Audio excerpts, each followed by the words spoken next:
નમસ્કાર, આપ જોઈ રહ્યા છો સ્પાર્ક ટુડે ન્યૂઝ। એમએસ યુનિવર્સિટીની કોમર્સ ફેકલ્ટીમાં ઉત્સાહભર્યા માહોલ વચ્ચે અર્થરંગ 2026નું સમાપન થયું। એમએસ યુનિવર્સિટીની ફેકલ્ટી ઓફ કોમર્સમાં આયોજિત અઠવાડિયાભર ચાલેલો સાંસ્કૃતિક અને શૈક્ષણિક મહોત્સવ અર્થરંગ 2026 જે ભવ્ય રીતે પૂર્ણ થયો। લાંબા સમય પછી ફરી શરૂ થયેલી વિદ્યાર્થીઓની સહભાગિતાવાળી પ્રવૃત્તિઓને કારણે સમગ્ર ફેકલ્ટીમાં ઉત્સાહ અને ઉર્જાનો માહોલ જોવા મળ્યો હતો।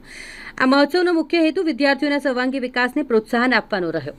યુનિવર્સિટી શિક્ષણ માત્ર શૈક્ષણિક જ્ઞાન પૂરતું ન રહી પરંતુ વિદ્યાર્થીઓમાં વ્યક્તિત્વ વિકાસ, વિચારશક્તિ અને આત્મવિશ્વાસ વધે તે માટે વિવિધ સ્પર્ધાઓ અને કાર્યક્રમોનું આયોજન આ કાર્યક્રમમાં કરવામાં આવ્યું હતું।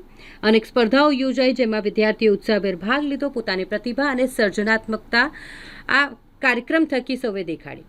મહોત્સવનું સમાપન કાર્યક્રમ જય સીસી મહેતા ઓડિટોરિયમ ખાતે થયું, જેમાં મોટી સંખ્યામાં વિદ્યાર્થીઓ સાથે પ્રોફેસરો જોડાયા। છેલ્લા દિવસે 29 ઇવેન્ટ્સની ફાઇનલ પરફોર્મન્સ થઈ, જેમાં વિજેતા બનેલા વિદ્યાર્થીઓને ટ્રોફી અને સર્ટિફિકેટ આપી સન્માનિત કરવામાં આવ્યા।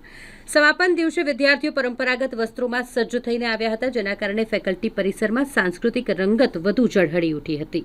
વિદ્યાર્થીઓએ ભારતના વિવિધ રાજ્યોની વેશભૂષા ધારણ કરી પ્રદર્શન આપ્યું હતું અને અલગ અલગ રાજ્યોની સંસ્કૃતિને રજૂ કરી અનોખી પ્રસ્તુતિ કરી હતી। આજે છેલ્લો દિવસ, આજે આપણે વિનર્સ પરફોર્મન્સ અને ટ્રોફી ડિસ્ટ્રીબ્યુશનનો રાખ્યું છે। એ પ્રમાણે આખો કાર્યક્રમ શરૂ થયો છે। છેલ્લા 5 દિવસથી ચાલતો કાર્યક્રમ ખૂબ જ ઉત્સાહથી પૂરો થયો। 2,500થી ઉપરના પાર્ટિસિપન્ટ્સ હતા। અલગ અલગ 29 ટાઈપની ઇવેન્ટ્સમાં ભાગ લીધો છે છોકરાઓએ અને ખૂબ જ મસ્તી મજાક અને ખૂબ જ હર્ષોલ્લાસથી આ પ્રોગ્રામ પત્યો હતો અને હવે આજે આપણે ડિસ્ટ્રીબ્યુશન ચાલુ કર્યું છે, જેમાં અલગ અલગ ટાઈપના જેટલા બી વિનર્સ છે એ બધાના પરફોર્મન્સ થશે અને જે પણ વિનર્સ છે એના પ્રાઇઝ ડિસ્ટ્રીબ્યુશન પણ આપણે અહીંયા રાખ્યું છે। કેવા પ્રકારનો વિદ્યાર્થીઓમાં જોવા મળ્યું છે? ખૂબ જ ખુશ છે છોકરાઓ અને ફીડબેક બહુ જ સારા આવેલા છે। છેલ્લા 6 વર્ષથી કશું જ કોઈ જાતનો ફેસ્ટિવલ થયો નહોતો, એટલે આ વખતે છોકરાઓ ખૂબ જ ઉત્સાહમાં હતા। કહેતા હતા કે ભાઈ અમારે આ બધા ફેસ્ટિવલમાં પાર્ટિસિપેટ કરવા માટે બીજી બધી ફેકલ્ટીમાં જવું પડે છે। આ વખતે ફેકલ્ટીએ આ જે ઓર્ગેનાઇઝ કર્યું છે એનાથી એ લોકોને ખૂબ જ ખુશી છે અને સ્પેશિયલી લાસ્ટ યરના જે છોકરાઓ છે, 3rd યર અને એમકોમ ફાઇનલના, એ છોકરાઓ કહે છે કે અમારી લાઈફ ટાઈમની મેમરી બની ગઈ।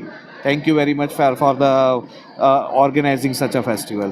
એવા ઘણા બધા વ્યૂઝ છે છોકરાઓના। તો આજે કોમર્સ ફેકલ્ટીની અંદર અર્થરંગ ફેસ્ટ રાખવામાં આવેલ છે અમારા ડીન સર તરફથી અને અહીંયા 4 દિવસ અમે લોકોએ ખૂબ જ મજા કરી છે। સરસ વિદ્યાર્થીઓએ પાર્ટિસિપેટ કરેલું હતું, સરસ પોતાનો જે એ લોકોના જે ફેસ્ટની અંદર જે પાર્ટિસિપેટ કરેલું હતું તે સરસ રીતે એ લોકોએ પરફોર્મ કર્યું છે અને આજે ગ્રેન્ડ ફિનાલે છે। તો અમારો આજે ડ્રામા છે તેનો મુદ્દો છે કે સોચો પહેલે ચૂનો બાદ મેં। તો મતલબ એક જે તમે મંત્રીને કે કોઈ પણ નેતાને જ્યારે તમે વોટ આપો છો તો તમે પહેલાં જુઓ કે એ કઈ રીતે શું આગળ કરે છે, શું કરે છે, પછી જ તમે એને વોટ આપો। તો આવી સરસ અમારો મુદ્દો છે અને બધાને સરસ એવું અમે કહેવા માંગીએ છીએ કે આગળ તમે આવી રીતે પરફોર્મન્સ કરતા રહ્યો અને લોકોને આવી રીતે જાગૃત કરતા રહો। Thank you. શું નામ તમારું?